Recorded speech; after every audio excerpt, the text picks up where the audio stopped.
구약 성경 773쪽 욥기 13장을 교독하겠습니다. 나의 눈이 이것을 다 보았고 나의 귀가 이것을 듣고 깨달았느니라. 너희 아는 것을 나도 아노니 너희만 못하지 않으니라. 참으로 나는 전능자에게 말씀하려 하며 하나님과 변론하려 하노라. 너희는 거짓말을 지어내는 자요 다 쓸모없는 의원이니라. 너희가 참으로 잠잠하면 그것이 너희의 지혜일 것이니라. 너희는 나의 변론을 들으며 내 입술의 변명을 들어보라. 너희가 하나님을 위하여 불의를 말하려느냐? 그를 위하여 속임을 말하려느냐? 너희가 하나님의 낯을 따르려느냐? 그를 위하여 변론하려느냐? 하나님이 너희를 감찰하시면 좋겠느냐? 너희가 사람을 속임같이 그를 속이려느냐? 만일 너희가 몰래 낯을 따를진대 그가 반드시 책망하시리니 그의 존귀가 너희를 두렵게 하지 않겠으며 그의 두려움이 너희 위에 임하지 않겠느냐? 너희의 격언은 재 같은 속담이요 너희가 방어하는 것은 토성이니라. 너희는 잠잠하고 나를 버려두어 말하게 하라. 무슨 일이 닥치든지 내가 당하리라. 내가 어찌하여 내 살을 내 이로 물고 내 생명을 내 손에 두겠느냐?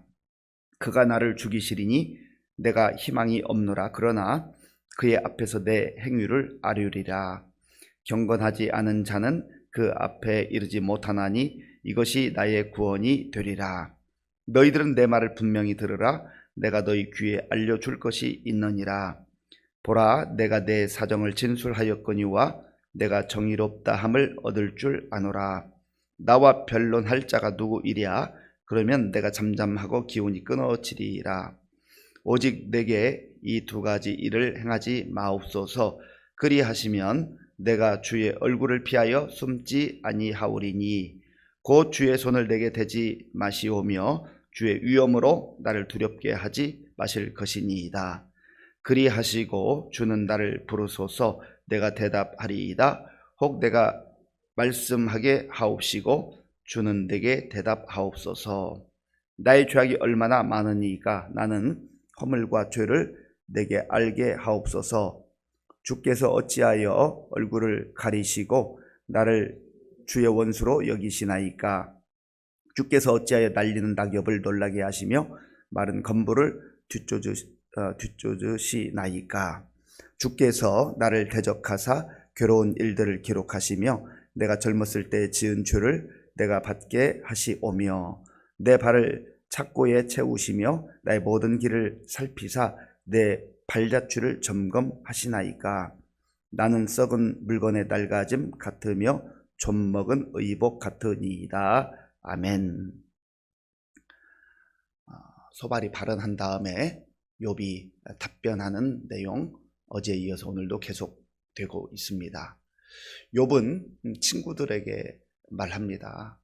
너희들이 똑똑하다고 여기고 또 나에게 지금 충고하고 하는데 내가 그 모르는 건 아니다. 나도 그 정도는 다 알고 있다라고 말을 합니다.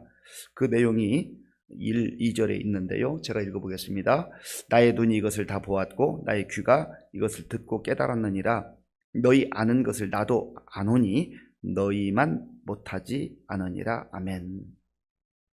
너희가 지금 인생의 경험이 많다고 여기고 또 하나님께서 죄를 지은 자들에게 이제 죄의 그 결과로서 이런 고통과 재앙을 주셨다고 그렇게 말하고 또 나에게 회개하라고 하는데 그 정도 내가 모르는 게 아니다라고 말하는 겁니다. 그러면서 하는 이야기가 나는 친구들이 너희들과 얘기하고 싶지 않다. 오히려 나는 하나님과 내 속마음을 털어놓고 정말 마음껏 대화하고 싶다라고 그렇게 토로합니다. 그 내용이 3절에 있습니다. 3절 우리 함께 읽겠습니다. 참으로 나는 전능자에게 말씀하려 하며 하나님과 변론하려 하노라. 아멘. 참으로 나는 전능자 하나님께 내 속사정을 아뢰고 싶다. 너희들한테 얘기해봐야 너희들 잘난 체하고 오히려 내가 고통 중에 있고 정말 힘든 가운데 있는데 내 마음을 더 힘들게 하고 아프게 한다. 그러니 나는 너희들하고 이야기하는 것보다는 오히려 하나님과 직접 대화하고 싶은 그 심정이다. 전능하신 하나님은 내 마음을 아실 것이다. 하나님은 내 모든 처지와 형편을 아실 것이다. 하나님은 너희들과는 다를 것이다 라고 그렇게 하나님을 의지하는 마음을 표현하고 있습니다. 그러면서 그 친구들을 이렇게 평가해요. 너희들은 쓸모없는 의원과 같다. 4절에 그 내용을 얘기하죠. 너희는 거짓말을 지어내는 자요 다 쓸모없는 의원이니라. 아멘. 거짓말을 지어내는 자다. 사실이 아닌데 마치 사실인 것처럼 그렇게 나에게 너무 심하게 압박하고 있다. 그러면서 쓸모없는 의원과 같다라고 말합니다. 쓸모없는 의원인데 병든 사람 어디가 아픈지, 왜 아픈지, 어떻게 처방해야 되는지 전혀 알지 못한다라는 거예요. 예를 든다면 지금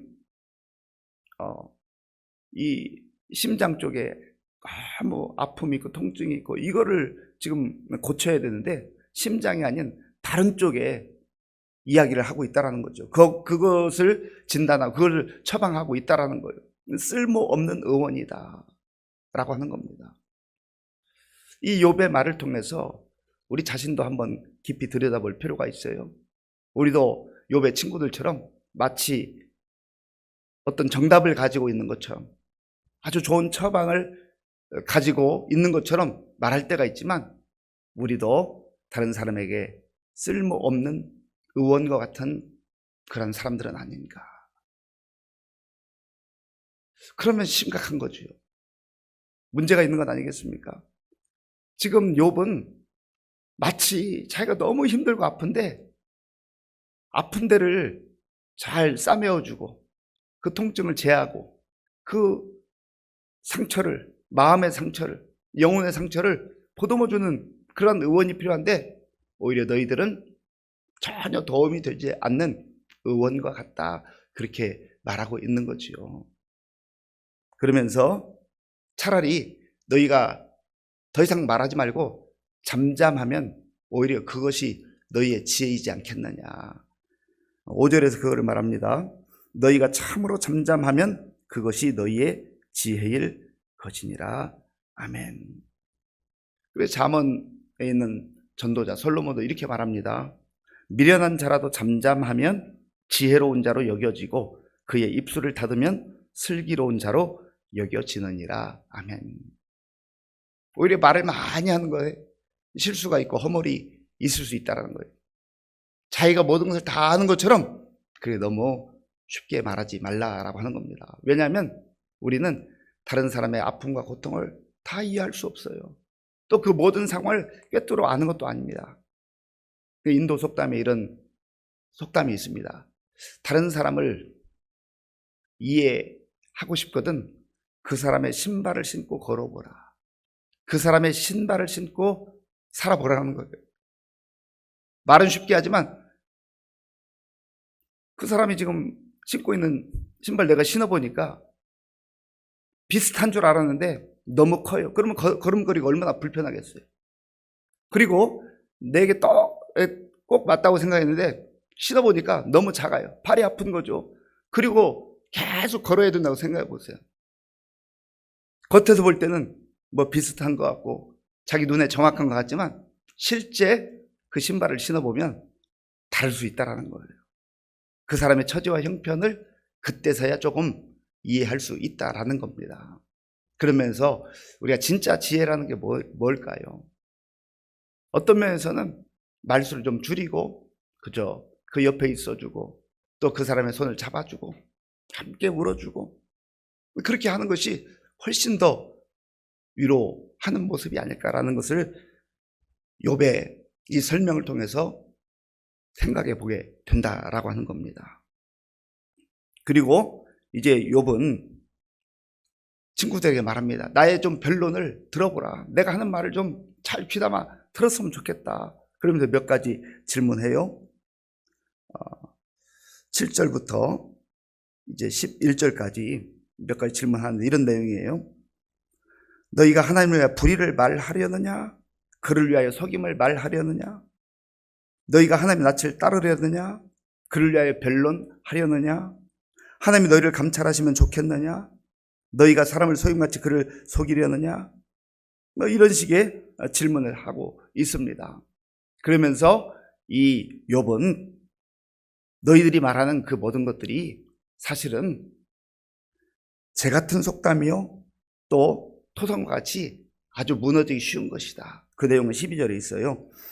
너희의 격언은 재 같은 속담이요 너희가 방어하는 것은 토성이니라. 아멘. 재 같은 속담이라는 것은 그냥 바람 불면 쉽게 날아가 버리는, 별로 그렇게 계속 있을 수 있는 그런 게 아니라는 거예요. 그저 일시적인 거, 한시적인 거, 그런 것을 말하는 것에 불과하다는 겁니다. 그리고 전체적인 내용이 아니라 너희들이 하는 이야기도 사실은 어떤 면에서 일리가 있지만 그건 아주 부분적이라는 거예요. 그리고 너희가 방어하는 것은 토성이니라. 토성이라고 하는 것은 이제 쉽게 무너질 수밖에 없는 것을 말합니다. 약한 것을 말하는 거예요. 너희들이 그럴듯하게 주장하고 있지만 그것은 쉽게 무너질 수밖에 없는 논리다라는 거죠. 그리고 욥은 또 이렇게 말합니다. 13절에서 너희는 잠잠하고 나를 버려두어 말하게 하라. 무슨 일이 닥치든지 내가 당하리라. 차라리 나를 내버려둬라. 내가 이런 고난을 당하는 거 내가 당하면 되지 않느냐. 왜 여러 가지 이야기들로 나를 더 힘들게 하느냐라는 거예요. 그리고 이제 그는 자기의 처지와 형편 속에서 하나님을 신뢰하고 하나님을 의지하는 그러한 내용을 고백을 합니다. 15절에 있는데요. 15절, 16절 우리 함께 읽겠습니다. 그가 나를 죽이시리니 내가 희망이 없노라. 그러나 그의 앞에서 내 행위를 아뢰리라. 경건하지 않은 자는 그 앞에 이르지 못하나니 이것이 나의 구원이 되리라. 아멘. 그가 나를 죽이시리니, 이것은 내가 이 상태로 있으면 이제 곧 죽게 될 것 같다. 뭐 인간의 여기에서 평생 사는 게 아니냐. 일평생 산다고 하는 게 영원히 아니잖아요. 한시적인 삶 아니겠어요? 그래서 자기의 죽음을 어떤 면에서 받아들이는 겁니다. 그러나 하나님 앞에서 내 행위를 고백하겠다. 그걸 말씀드리겠다. 이것은 무엇을 말하는 겁니까? 자기가 의로운 사람이다. 나는 아무런 죄도 없다. 완벽하다. 그것을 주장하는 게 아니에요. 비록 지금 욥이 이 고난 속에서 내가 죄를 짓지 않았다고 주장하는 것은 갑자기 재앙을 만났고 모든 재산을 잃었고 또 자녀들이 죽은 그 결과에 대해서 내가 어떤 잘못을 했습니까? 하나님께 항변하는 것이지, 그 뒤에 가면 또 내가 하나님 앞에 죄인이라는 고백하고 있습니다. 그렇지만은 하나님께서 나의 모든 삶을 아시기 때문에 내가 하나님께 그것을 아뢰겠다. 그리고 경건하지 않은 자는 그 앞에 이르지 못하지만 나는 하나님을 경외하는 믿음의 사람이기 때문에 하나님께서 궁극적으로 나의 영혼을 구원해 주실 것이다. 그러한 믿음의 고백을 하고 있는 겁니다. 18절에서도 그 비슷한 내용을 얘기합니다. 보라, 내가 내 사정을 진술하였거니와 내가 정의롭다함을 얻을 줄 아노라. 아멘.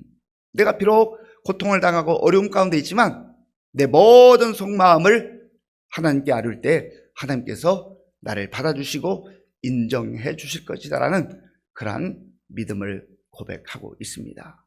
그리고 20절부터는 이제 욥이 하나님께 기도하는 내용이에요. 하나님께 기도합니다. 하나님, 두 가지 소원을 꼭 들어주시면 좋겠습니다. 그 두 가지 소원의 기도 제목이 21절에 있어요. 21절 우리 함께 읽겠습니다. 곧 주의 손을 내게 대지 마시오며 주의 위엄으로 나를 두렵게 하지 마실 것이니이다. 아멘. 주의 손을 내게 대지 마시오며, 주님, 저 지금 너무나 육체적 고통 가운데 있습니다. 하나님, 더 이상 저 손을 대지 마시기 바랍니다. 너무 힘들어요 라고 하는 그런 탄원의 기도예요.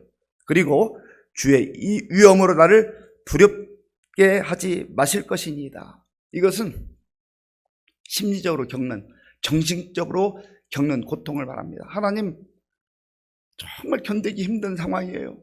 저를 불쌍히 여겨주세요. 저를 도와주세요. 저를 좀 돌아봐 주세요. 라고 하는 그런 간절한 기도, 절박한 기도인 것이죠. 하나님이 아니면 어떻게 해볼 수 없는 상황이라고 하는 그러한 간절한 욥의 기도입니다. 그리고 하나님께 또 간구해요. 주님, 저하고 좀 얘기를 해주세요. 저와 대화할 수 있도록 하나님 좀 도와주세요. 그 내용이 22절에 있어요. 22절 제가 읽겠습니다. 그리하시고 주는 나를 부르소서 내가 대답하리이다. 혹 내가 말씀하게 하옵시고 주는 내게 대답하옵소서. 아멘. 주님과 대화하고 싶습니다. 주님의 마음을 알고 싶습니다. 주님의 음성을 듣고 싶습니다. 지금 이 친구들하고 얘기해봐야 아무런 도움이 되지 않습니다. 오히려 상처가 더 깊어집니다. 더 힘들어집니다. 하나님, 내 마음 아시지요? 나를 받아주세요. 내가 대화하고 싶습니다. 그런 절박한 요청인 것이죠. 그리고 욥은 이제 자기 자신의 허물과 연약함을 하나님께 고백해요. 하나님, 저는 사실 죄인입니다. 나의 죄악이 얼마나 많으니까 나는 주님 앞에서 죄인입니다. 아까 말씀드렸죠?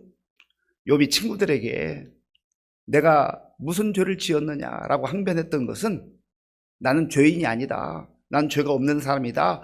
그렇게 자기의 완전성을 주장하는 것이 아니라 지금 현재 당하고 있는 그 고난, 그 고통, 재난에 대해서 내가 무슨 죄를 지었길래 하나님께서 이런 시련을 허락하시는가라고 하는 것이고요. 욥의 친구들의 주장은 원인이 없는데 이런 결과가 왔겠느냐. 반드시 네가 무슨 죄를 지었다라고 하는 것을 주장하는 것이 충돌하는 거예요. 그러나 욥은 근본적으로 내가 하나님 앞에서 죄인입니다 라고 하는 것을 23절에서 고백하잖아요. 나의 죄악이 얼마나 많으니까 나의 허물과 죄를 내게 알게 하옵소서. 그리고 자기 자신이 지금 너무나 낙엽과 같이 연약하고 마른 건물과 같은 그러한 보잘것없는 존재인데 하나님 왜 나를 이렇게 힘들게 하십니까? 나를 좀 도와주세요. 하나님 나를 불쌍히 여겨주세요 라고 하는 그런 마음을 담아서 하나님께 기도하고 있는 겁니다.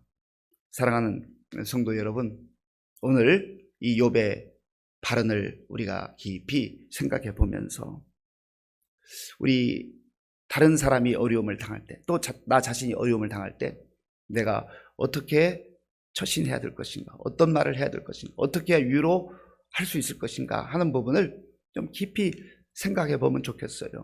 어떤 경우는 내가 다 알지 못하면서도 아는 것처럼 정답을 말하는 것처럼 그렇게 말할 때 오히려 주변에 있는 사람들이 상처받을 수 있다라고 하는 것, 더 큰 고통을 겪을 수 있다라는 겁니다. 나는 위로한다고 했지만 그것이 위로가 되지 않을 수 있다라는 거예요. 그래서 우리에게 지혜가 필요한 겁니다. 그리고 어떤 경우에는 내가 사람들하고 얘기하면 풀릴 것 같지만 이 욥과 같이 하나님과 대화하고 싶습니다. 하나님이 나에게 말씀해 주시고 저도 내 마음을 하나님께 다 알기를 원해요. 그렇게 하나님 앞에서 기도하며 살아갈 때 하나님 때가 되면 또 우리의 그 마음을 헤아려 주시고 우리에게 말씀해 주시고 깨닫게 하시는 은혜를 베풀어 주실 줄로 믿습니다. 아버지 하나님 감사합니다. 하나님께서 계속되는 욥의 고통과 아픔 속에서 그 마음을 토로하는 모습을 보면서 우리 각자가 가지고 있는 아픔과 눈물을 주님 앞에 또한 아릅니다.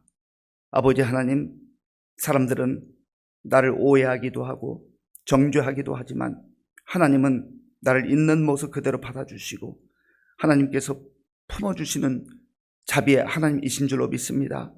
오늘 이 말씀 마음에 깊이 새기고 하나님 앞에 나아가서 하나님의 음성을 듣기 위해 정말 몸부림치며 간절하게 기도할 때에 하나님께서 하나님의 때 반드시 선한 내용으로 응답해 주실 줄 믿습니다. 우리 성도들 낙심하지 않고 주님 앞에서 믿음으로 살아갈 수 있도록 인도하여 주옵소서. 이 새벽에 귀한 예물을 정성껏 드리는 손길 있사오니 기쁘게 받아주시고 이 물질이 쓰이는 곳에 아버지의 영광이 나타나게 하여 주옵소서. 예수님의 이름으로 기도하옵나이다. 아멘.